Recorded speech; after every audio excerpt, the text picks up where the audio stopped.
با سلام خسته نباشید خدمت همه همراهان و دوستداران کانال تاپتون کلاسیک. امیدوارم هر جا که هستید سلامت و تندرست باشید. بازم اومدیم خدمتتون با یه ویدیو جذاب دیگه، این بار راجع به 10 پادشاه برتر تاریخ. امیدوارم که از تماشای این ویدیو لذت ببرید و قبل از رفتن سراغ ویدیو با لایک و سابسکرایب از ما حمایت کنید. شماره 10: شاه حمورابی، ششمین پادشاه بابل. علت اصلی شهرت شاه حمورابی اولین قانونگذار تاریخ است. قوانینی شامل 282 بند بوده و راجع به ازدواج، کشاورزی، ارث و غیره نوشته شده است. شماره 9: شاه آشوکا، مؤسس سلسله ماوریا در هند. اوج قدرت سلسله ماوریا هم در زمان آشوکا بوده. بهتر بگیم اوج گستردگی کشور هندوستان در تاریخ نیز در زمان شاه آشوکا بوده. علت شهرت آشوکا جنگ‌های متعدد و اوج گستردگی هند بوده. جالبه بدونید در یکی از جنگ‌ها شاه آشوکا به دین و آیین بودا را میپذیره و بعد از اون قضیه تمام وقت خود را صرف آیین بودا میکنه. حالا میرسیم به 8مین پادشاه برتر جهان. مونتی، کسی که در 13 سالگی به پادشاهی رسید و برای اولین بار در تاریخ تونست چین را از یک کشور غرق در شورش‌های داخلی و بی‌نظمی به یک کشور متحد تبدیل کنه. علت‌های شهرت شیهوانشتی تشمیل دیوار چین است. شیهوانشتی در امور حکومت خود از 2 وزیر استفاده می‌کرد. شیهوانشتی در 33 سالگی درگذشت. شماره 7: چنگیزخان مغول. چنگیزخان مغول کسی که تونست از افغانستان تا شمال چین را به سلطه خودش در بیاره و به هر سرزمینی که حمله کرد پیروز بود. علت اصلی شهرت چنگیز جنگ‌ها و خونریزی‌های بی‌رحمانه بود که انجام میداد. شماره 6: اسکندر مقدونی، کسی که بعد از مرگ پدرش فیلیپ در مقدونیه به قدرت رسید و در 22 سالگی موفق به فتح یونان شد.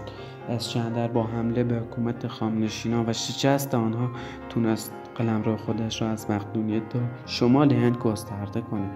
اسکندر مقدونی خیلی زود و در جوانی درگذشت. شماره 5: پادشاه تئوتوماس، پادشاه سرزمین مصر، کسی که به 18 جنگ پیاپی رفته و در هر 18 جنگ خودش پیروز شده تونسته سرزمین‌های فلسطین، عراق، سوریه و نوبیا را به سلطه خودش در بیاره. جالب اینجاست که فقط علت شهرت تئوتوماس جنگ‌ها نیست، بلکه ایجاد نیروی دریایی، ایجاد خطوط دریایی از ویژگی‌های برجسته این پادشاه بوده است. شماره 4: تیمور لنگ، کسی که در ازبکستان کنونی به قدرت رسید و از کودکی دچار فلج خفیف بوده است. متاسفانه تیمور لنگ علت شهرت این پادشاه جنگ‌ها و خونریزی‌های بی‌رحمانه بوده. او حتی به زنها و کودکان هم رحم نمی‌کرده و به هر جا که می‌رسید آنجا را تخریب می‌کرد. حالا قبل از اینکه بریم سراغ 3 پادشاه برتر تاریخ، لطفاً لایک و سابسکرایب یادتون نره. میشه 10 پادشاه برتر جهان باشه و از روم کسی نباشه. آگوستوس سزار، کسی که با اعدام مخالفین قدرت را در روم به دست گرفت و در جنگ‌های متعدد مجارستان، کرواسی و مصر را به سلطه خود در آورد.